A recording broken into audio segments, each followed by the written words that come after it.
सावन का महीना शुरू हो चुका है और ये महीना भगवान शिव का सबसे प्रिय महीना होता है। इस महीने में सभी को भगवान शिव की आराधना करनी चाहिए और सावन सोमवार के व्रत की कथा सुननी चाहिए और दूसरों को भी सुनानी चाहिए, जिससे सभी लोगों की सभी प्रकार की मनोकामनाएं पूर्ण होती हैं। तो चलिए सुनते हैं सावन सोमवार व्रत कथा की कहानी। एक बार की बात है, एक नगर में एक साहूकार रहता था। वह महादेव का अनन्य भक्त था। नगर में सभी लोग उसका सम्मान करते थे। उसके जीवन में सारे सुख थे, लेकिन कोई संतान नहीं थी। इस कारण से वो काफ़ी दुखी रहता था। पुत्र प्राप्ति की इच्छा से वह व्यापारी हर सोमवार भगवान शिव की विशेष पूजा किया करता था। उसका समर्पण और ईश्वर के प्रति विश्वास देखकर एक बार माता पार्वती ने शिव जी से कहा, हे प्राणनाथ, ये साहूकार आपका सच्चा भक्त है। हर सोमवार पूरी श्रद्धा के साथ आपका व्रत रखता है व पूजन करता है, तो आप उसकी इच्छा पूरी क्यों नहीं करते? तो शिव जी ने कहा कि किस्मत में कोई संतान नहीं है उसके, इसलिए मैं कुछ भी नहीं कर सकता। ऐसे में माता पार्वती ने शिव जी से विनती की कि वो भी किसी भी तरह से साहूकार को संतान दे दें। तब शिव जी ने साहूकार को संतान प्राप्ति का वरदान दे दिया। साथ ही उन्होंने यह भी कहा कि ये पुत्र केवल 12 वर्ष की आयु तक ही जीवित रहेगा। कुछ समय बाद साहूकार की पत्नी गर्भवती हो गई और उसके एक पुत्र पैदा हुआ।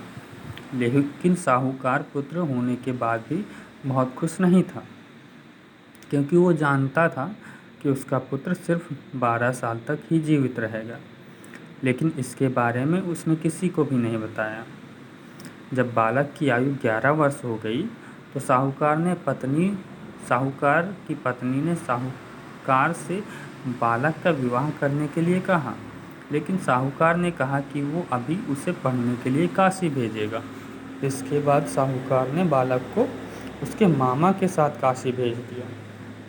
जाते समय कहा कि काशी के रास्ते में जिस भी स्थान पर रुकना, वहाँ यज्ञ करना और ब्राह्मणों को भोजन कराते हुए आगे बढ़ना। मामा जी और भांजे यज्ञ करते और ब्राह्मणों को भोजन कराते हुए जा रहे थे। तभी उन्होंने देखा कि रास्ते में एक राजकुमारी का विवाह हो रहा था। जिस राजकुमार से राजकुमारी का विवाह होना था, वो एक आँख से काना था।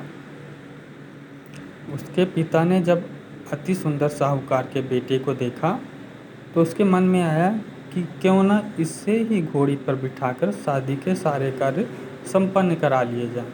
लेकिन इसके लिए साहूकार के बेटे के मामा से बात की तो वो इसके लिए राजी हो गए। साहूकार का बेटा विवाह की वेदी पर बैठा और जब विवाह कार्य संपन्न हो गए तो जाने से पहले उसने राजकुमारी की चुनरी के पल्ले पर लिखा कि तेरा विवाह तो मेरे साथ हुआ है, लेकिन ये जिस राजकुमार के साथ तुम्हें भेजेंगे वो आँख का काना है। इसके बाद साहूकार का बेटा मामा के साथ काशी चला गया। राजकुमारी ने अपनी चुनरी पर जो लिखा था वो देखा तो राजकुमार के साथ जाने से मना कर दिया। बारात वापस लौट गई और मामा और भांजा भी उधर काशी पहुंच गए। एक दिन जब मामा ने यज्ञ रखा था तो भांजे को अपनी तबीयत ठीक नहीं लग रही थी और वो कमरे से बाहर नहीं आया। मामा ने कमरे के अंदर जाकर देखा तो भांजे के प्राण निकल चुके थे, लेकिन मामा ने ये बात किसी को भी नहीं बताई और यज्ञ का सारा कार्य समाप्त किया और ब्राह्मणों को भोजन कराया। इसके बाद रोना पीटना शुरू किया। उसी समय शिव पार्वती उधर से जा रहे थे तो माता पार्वती ने शिव जी से पूछा, प्रभु ये कौन रो रहा है? तभी उन्हें पता चला कि ये तो साहूकार का वही बेटा है जिसकी आयु 12 वर्ष तक की थी। तब माता पार्वती ने शिव जी से साहूकार के बेटे को जीवन दान देने के लिए कहा।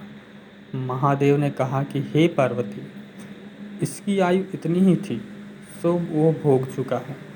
लेकिन माता पार्वती नहीं मानी और बार बार आग्रह करती रही। तब शिव जी ने उसे जीवित कर दिया। इसके बाद मामा भांजे दोनों अपनी नगरी की ओर लौटे। रास्ते में वही नगर पड़ा जहाँ साहूकार के बेटे का विवाह हुआ था। वहाँ पहुंचकर दोनों की खूब खातिरदारी हुई। राजकुमारी के पिता ने अपनी कन्या को साहूकार के बेटे के साथ खूब सारा धन देकर विदा किया। उधर साहूकार और अपनी पत्नी छत पर बैठे थे।